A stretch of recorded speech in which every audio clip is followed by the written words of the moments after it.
One of the viewers asked, do I have an intrusive internal dialogue from time to time? And so I said, well, I'll make a video about that because it's pretty lengthy.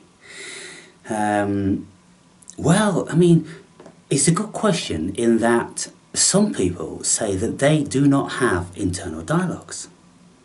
And when I first heard this, it's kind of like when I first realised that I was a fantasiac. I don't see visions in my mind's eye when I close my eyes. If I imagine something, I don't see nothing. It's just black. But I can dream in colour. When I take psychedelics, I see the most amazing, fantastic of colours. I can have spiritual experiences whereby the colours are supernatural, so I can see things in my mind. But during the everyday course of thinking, I don't see anything. And when I'm just waking up, when we have this hypnagogia, you get visions. They are so clear, and then when I'm falling asleep, you know, I think that's hypnagogia, when you're falling asleep, when you're waking up, hypnopompia. Anyway, so my mind does create these beautiful coloured images, but not when I just close my eyes and want to think about something. And so it's pretty similar then, in that some people say that they don't have internal dialogues. And for me, it's kind of like, what? Just like it would be for people, you know, when you see all these images, you think, how can you live without that? But, you know, I've never known that. And when people have never known an internal dialogue, I don't really know what that means. I don't know whether it's a benefit or a deficit. I'm going to have to look into that. It's going to be a fascinating subject. But when we set out on our spiritual awakening, invariably it's because we've had some sort of a traumatic event which has propelled us, dragged us screaming into waking up. And when that happens, then we have the greatest awareness of our internal dialogue, because we realise that we are not this body and this human thing. We are something greater. We are eternal consciousness, fundamentally, and we have this ego created in this dimension so consciousness can have an experience. I think that's a pretty sound hypothesis that's bounding around at the moment, and I'm an adherent of it because that's what it seems like to me. If anyone was to ask me, what are you? I'll say, well, I'm eternal consciousness, because that's what I feel. And I feel that my consciousness is the universe. I am a tiny slither of the vastness. It's like a raindrop falling back down to the ocean. That's, you know, a good analogy for what we are as human consciousness. When the sun shines on the ocean and it evaporates small particles of water, which are so small and light, they rise up in the thermals, and then they group together, and then they make raindrops, and then they fall back down into the ocean. And so that's our life cycle. So that's what I think we are. And so this internal dialogue is the egoic's experience of what this thing is, and it's, shall I do this, shall I do that, what if I do this, well, what if you do that, I can't bother to do that, I think I'm going to do that, and then all this stuff. For people that don't have that, I find that, you know, I think probably it's without being derogatory, I don't know how many of you guys out there don't have this, but at this moment in time, I think it's kind of like, it's very automated, because what it means is that you don't have any ability to choose. Everything you do is automated. It comes from the unconscious, and you just go about your life like an animal. Basically, they're working off their instincts. Anybody that doesn't have an internal dialogue, in my estimation, isn't a fully fledged thinking being. So it'd be interesting for any of you out there who can tell me otherwise. I'd be very interested to learn that. And so that's when we awaken, we realize that we're not the body. We are very observant of our internal dialogue. Maybe when we weren't awoken, I seem to think that, I had, a good handle on this internal dialogue, even before I woke up.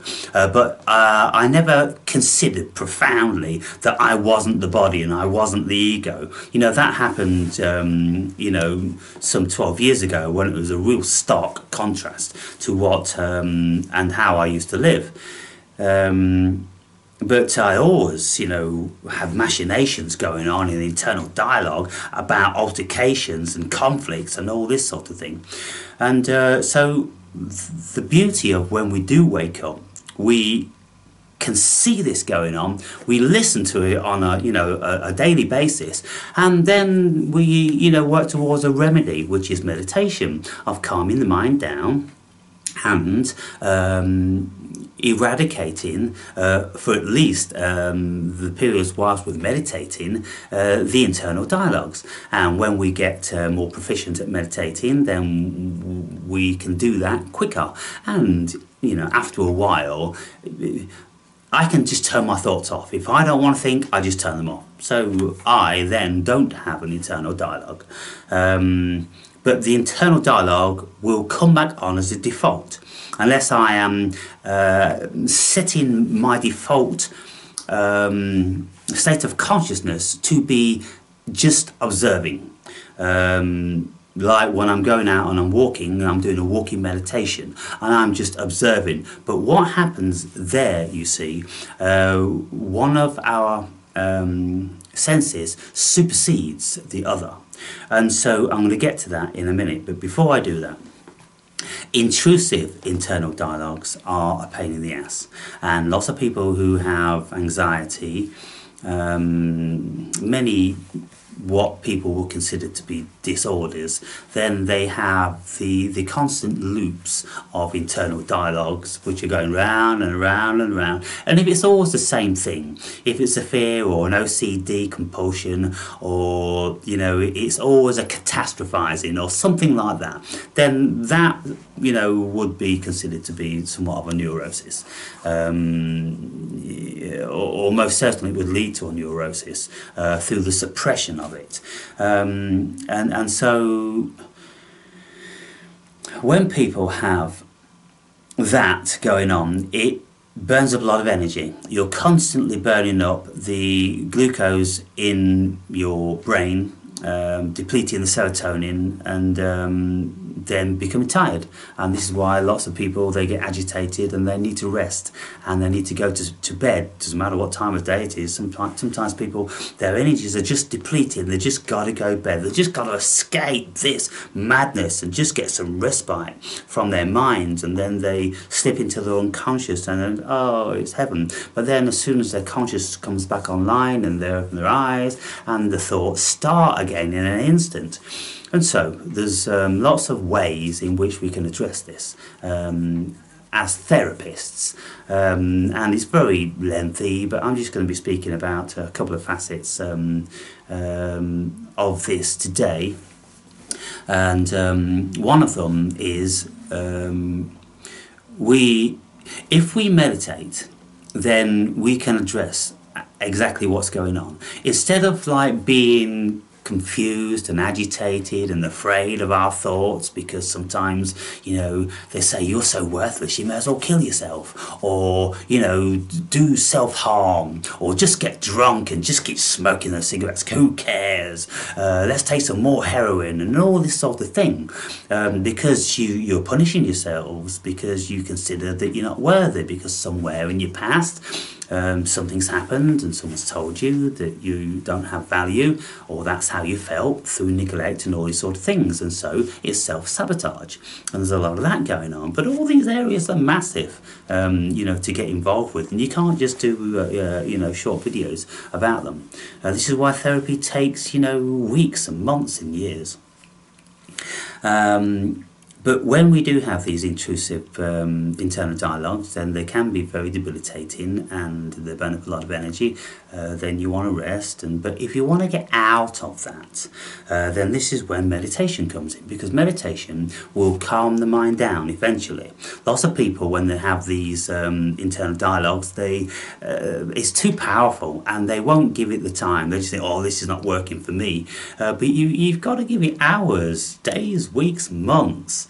You know, from what I remember, I didn't get my first breakthrough into the complete and unadulterated bliss of awareness for about 6 months, and I was meditating every single day without fail, and up to 5 hours a day initially, because I found it absolutely fascinating how, you know, all of a sudden I'd get downloads from all different sorts of stuff, and that's when I start making my videos, you know, some 12 years ago,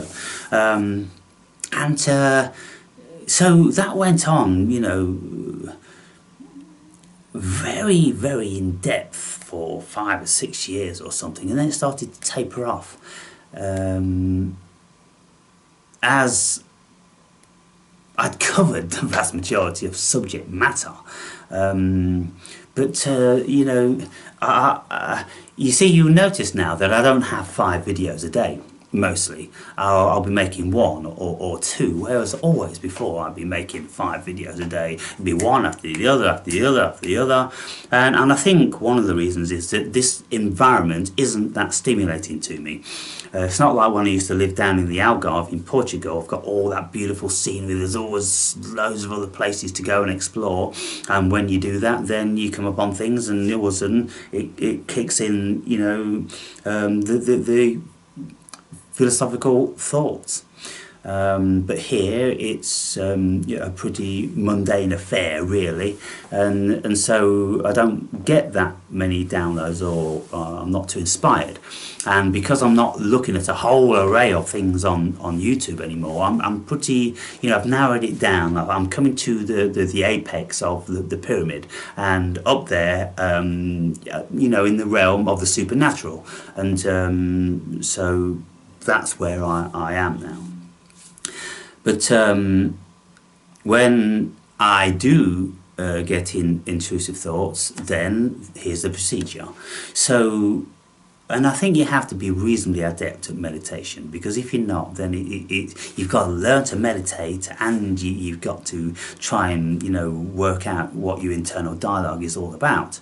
And so what I do is I go into the meditation, and then I look at my mind and I go, okay, so what we've got going on today, right? For instance, let's just say I don't speak with my sister anymore, because, you know, my sister's, the relationship I have with her is, you know, it's an annoying one, because it's conflictory, because she's always demanding that I be the person that she thought she knew 40 years ago, and I'm like, I'm not that person. That person's died 10 times over. I'm sorry. You know, I'm this person now, and if you don't like the level of sophistication, and that I'm not this fun 20-year-old that you knew, and when you start rattling on, I might say, well, do you want to try this, or do you want to try, do you know what you're saying? You're speaking ridiculous. Goodness me.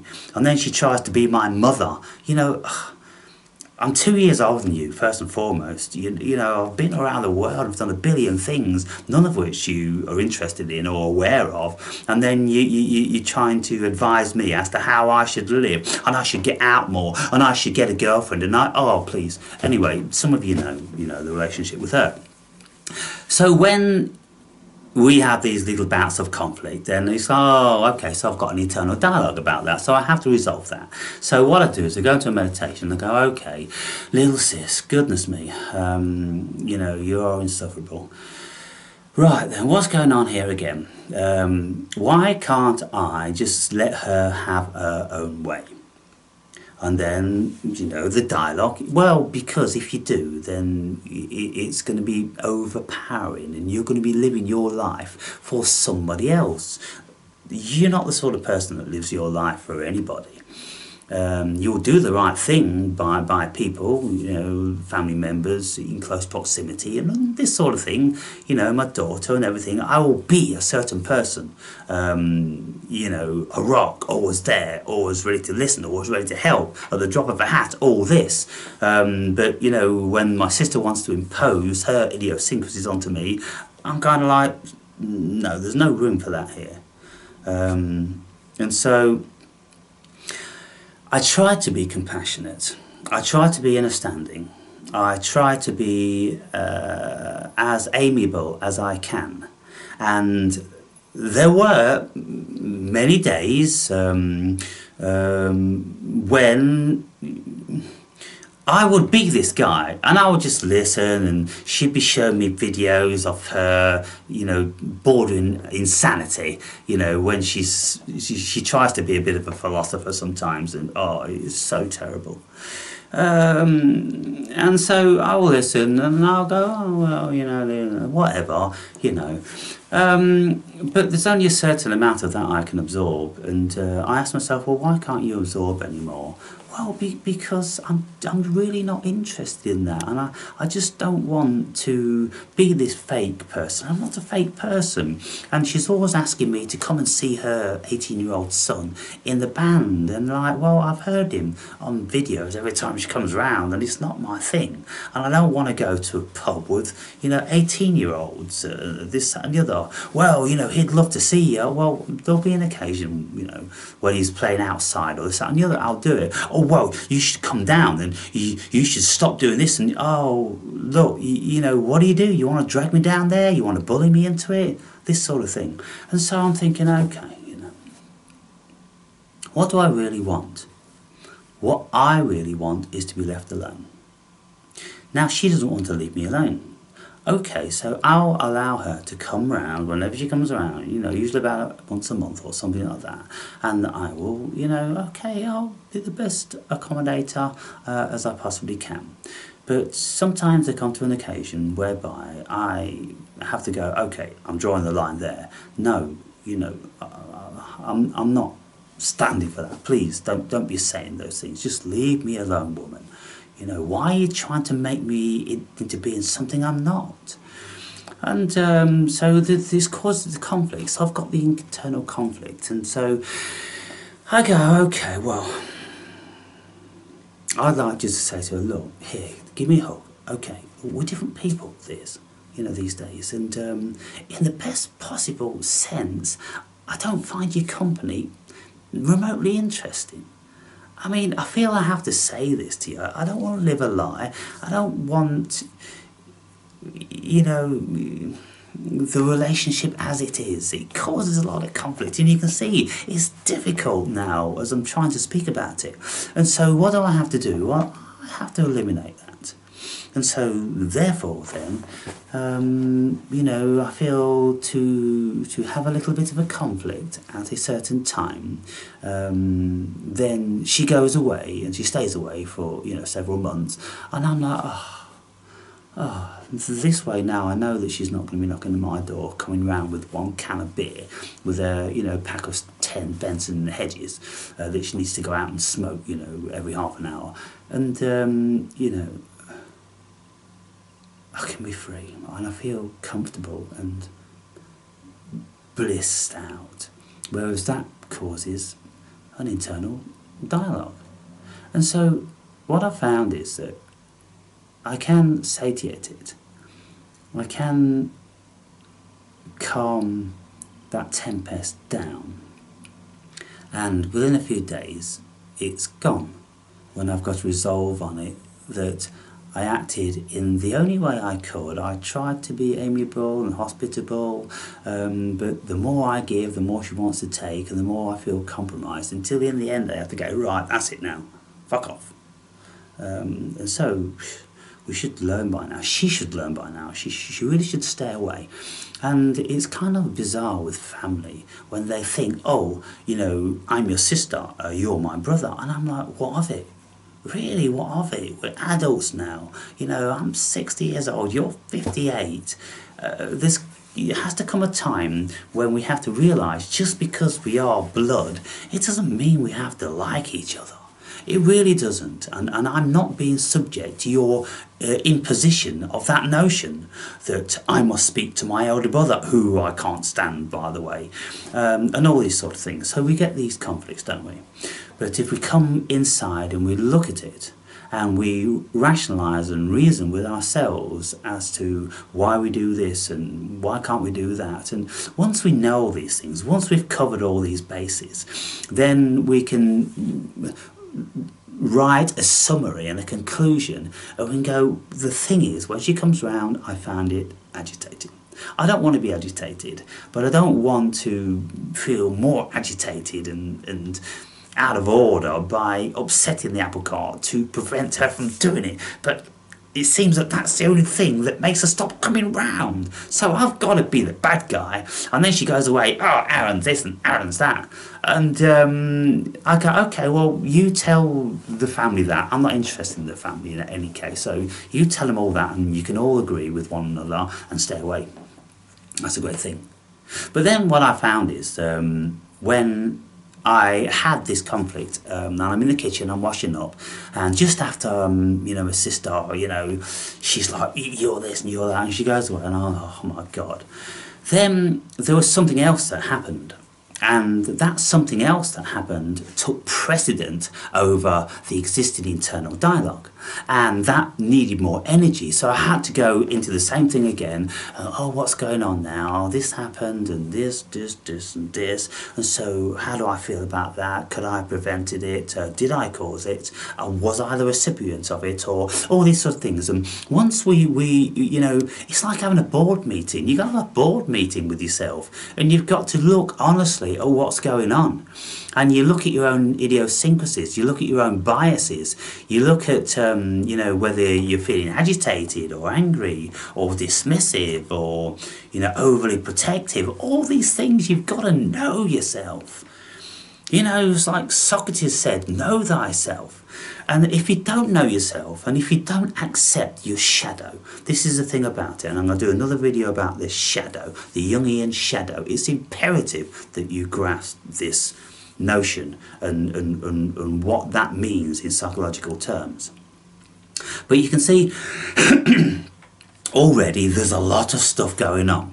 And what I've been articulating now, I've not really scratched the surface or said anything which you can take home, because it takes time. But if I can summarise this at this moment in time, then at least if we take the time and we close out everything and we go, okay, so this thing between me and my sister, what's going on? And then I say, the facet of me which wants to get a resolve on this is going to be asking other facets, the dismissive facet, the haughty facet, the non-too-caring, maybe callous facet, a million facets, people, that's going on. And so we have to look at least some of these and go, okay, well, the facet of me that just wants peace in my life. Okay, let me speak to that person. Okay, bloke that likes peace. Can you, give me anything as to, what the deal is with you? Why this, these altercations, they always happen? And I go, well, I want peace. And I go, well, I go this, I go, they're all me. So peace says this. Resolver says that. Let's work at it like that. Let's build characters. So when I'm thinking that, hang on, I've got an internal dialogue, we need to get this sorted. Who is the instigator of bringing the party together?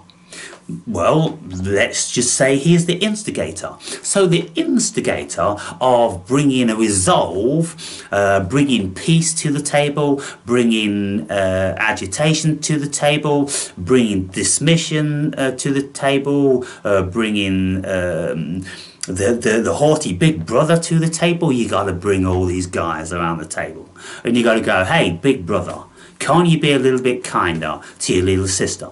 And big brother's, look, I'm a big brother. and that's what big brothers do. Yes, well, that is what big brothers do, but when we become mature, we can kind of like soften that, can't we? Surely. Well, I do soften it. I do but, and then someone else chirps in, yeah, he does soften it. But then you see, she takes, you know, advantage of the situation and then spoils my peace. Okay, peace, thank you for that input. And so, big brother, I mean, can you not try just a little bit more on future occasions? Okay, we've been through this 1,000 times, I will try again. If she came round tomorrow, I will try again. Okay, cool. Right, peace. I know you like peace and all that, and you get peace, you get a lot of peace. And so, when your sister comes around once every couple of months or something like that, can't you just chill the fuck out? And just like, you know, do what Providence does. Just go and curl up, you know, in a ball and chill out for a while. Okay, so, big brother, you know what the deal is now. Peace, you know what the deal is now. Haughtiness, you know, what have you got to say? Can't you just tone down this haughtiness with your little sister?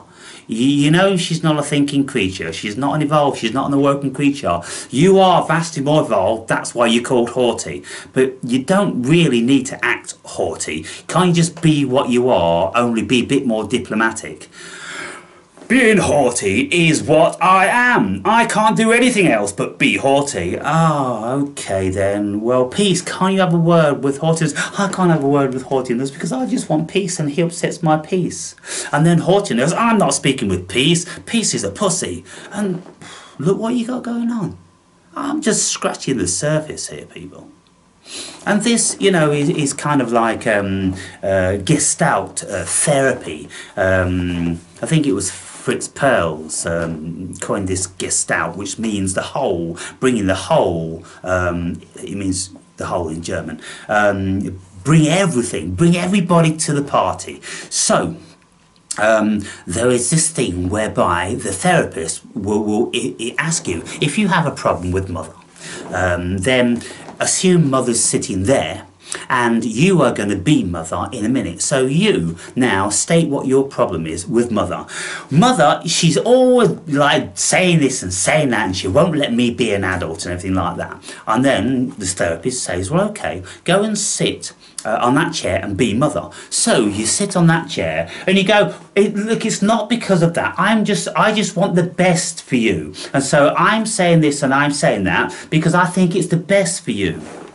Yes, well, you're treating me like a kid. I'm 19 years old, mother. I'm not 9 years old anymore. Well, you act like you're 9, and so, oh, here she goes again. This is what she always does. She's always pointing the finger and speaking down to me. I just want what's best for you.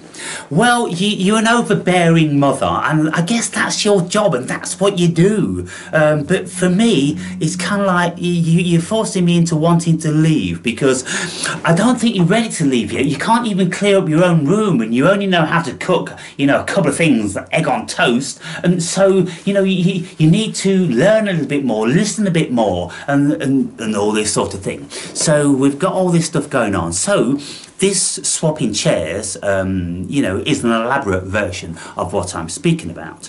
And so when the viewer asks, do I get an internal dialogue? Well, because I have an internal dialogue, then I can often have an intrusive one. And we have an intrusive one when the ego is triggered and it unconsciously wants to get a resolve on it. And so what we have to do, we have to chill out, and so we have to allow the unconscious to ferment and give us instructions, because the ego's full of itself, and the next time she comes around here, I'm going to do that. Who's going to do that? Well, yeah, good question. Who's going to do that? Well, haughty, you're going to back me up. Oh, I'm going to back you up on that. Of course I am. Well, who are you then? Agitation. Agitation. Yeah, I'm agitation. Well, that's what you do, agitation. Yeah, this is what I do. So that's why she best not come around here. Yeah, and I don't think she should come around here because it breaks my peace. And so we find ourselves in this conflictory internal dialogue. And it depends, you know, how many of these characters you want to bring to the party. If you are aware of your own psychology, then you will have a greater understanding into the machinations of your mind and how this works. And you know, you could write down when you've got an internal dialogue, what does that sound like? That sounds like my dad. Well, you could go, well, put your dad down there then, because maybe you're acting out how your dad used to act. And then you listen to yourself and you go, oh, that sounds like my younger sister. You know, she wants me to do this. Okay, put you. So all of a sudden you can see that you've got characters, caricatures. You've got embodied spirits of people that you know inside your head. And so they're a representation, a spiritual representation of what you consider the abstract corporeal version to be. And isn't it funny how we can be infested by these different energies? And if you should go to some sort of a meeting with lots of people, and you see, you know, friends, old, new, and then you come back and they've embodied themselves within you, and then you got an internal dialogue with them, and it's a completely fictitious internal dialogue because you never said that.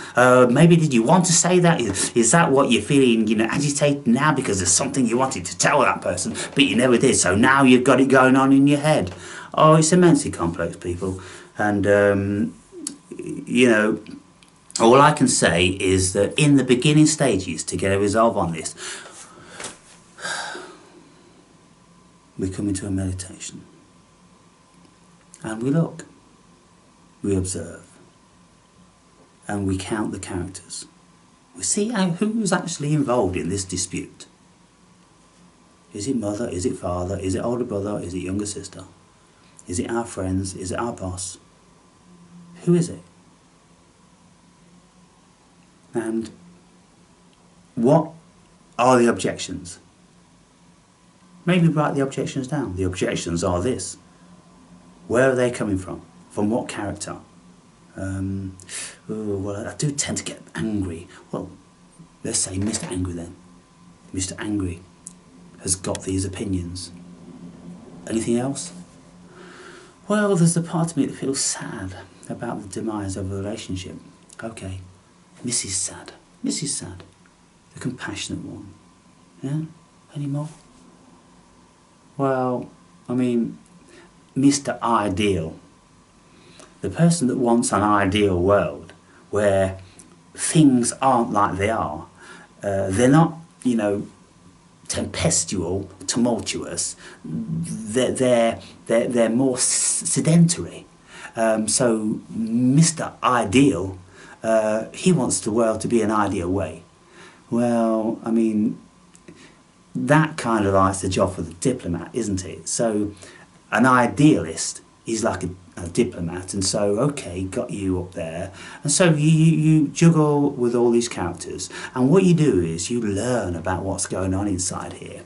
And then when you go out and you meet people in everyday life and everything, and then you've got stuff going on, you just go, wow, I just got to go and sit down and see what the fuck's going on here. So you sit down and you go, oh my God, I saw an old girlfriend, hadn't seen her in 25 years, and I don't know what I feel about her now. I'm in a conflict because it brought back emotions and how I used to feel about her, but I'm conflicted now because she's single and I'm not single. If I was single, then I would have gone back to her, but I've already got my girlfriend, and so it's kind of, oh my God, I'm just gonna have to, I've just got to eradicate. I wish I'd never seen her.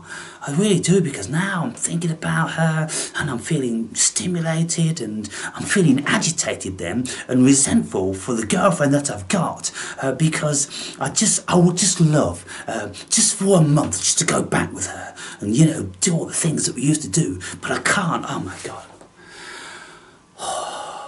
Breathe deep, breathe deep, breathe deep. Okay. Mature, Mr. Mature, are you there? Yes, I'm here. Mr. Mature, please, can you help us out with this one?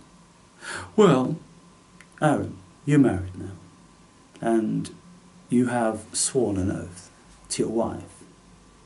And so, just because something was tantalised or titillated when you saw your old girlfriend, well, you need to block all those thoughts out, because that was the past. That could never be the future. And so you are playing with fire when you think about that woman. And so move on, come back to your present situation, immerse yourself in that, think how lucky you are, think of all the beautiful things about your relationship, and forget the past. And so, there's a lot of stuff that we gotta do. But if we close our eyes and we think about these, if we have the time, that's the thing. How many of you really got the time? If you've got kids and family and jobs and everything, you don't have the time to do this. And so you've just got this stuff going on all the time. And it's always there. Sometimes, you know, all of a sudden your kid spills the milk. Oh my God, not milk on the carpet. Oh. That's almost my worst nightmare. Oh my God, I've got to hire one of these wet and dry vacs, because once milk dries out in the carpet, it's going to stink to high heaven. Oh my God, how much is one of those? 40 quid from the internet. Get it round, you know. But then you see, once the milk's spilt, then all the rest of the stuff is on the back burner all of a sudden. And then you can go, hang on, what just happened? My sister went on the back burner. That girlfriend of mine, she went on the back burner. My boss went on the back burner. All these other issues went on the back burner as soon as the milk was spilt. Okay, so that's interesting. So how can I create something like the spilt milk without creating the drama and the expense? Well, you can read a book, you can listen to music, you can watch something which is very stimulating and draws in your pronounced state of consciousness. And so we can, for instance, like watching nature programs. If you watch a sedentary nature program, then your internal dialogue's going to kick in because it isn't stimulating enough. But if you watch something whereby there's animals preying on each other, then you kind of like, oh no, I don't want him to eat that one. Oh no, let him go. Or thank goodness that little thing got away, and all that. And so look, what's happening? Your focus is there, and they're all on the back burner. And so that's one thing that you know, we can do. We can get ourselves in a good book, or you know, if it's engaging enough. Otherwise, you've got your internal dialogue and you're reading the book and it's not really being absorbed and all this sort of thing. So the mind is a very, very curious thing. But if you want to even begin to have resolve, then you've got to find the time and meditate. And then when you meditate and you still the mind, over time you get better at this, and then you can start to push things out. So I'm going to make another video because I need to swap the battery, but I'm going to be speaking about another method which is very useful that we can use when we want to eliminate or override our internal dialogues. So I'll put that video up next, and it'll be something else, maybe part 2 of intrusive thoughts or something, so you know which one it is.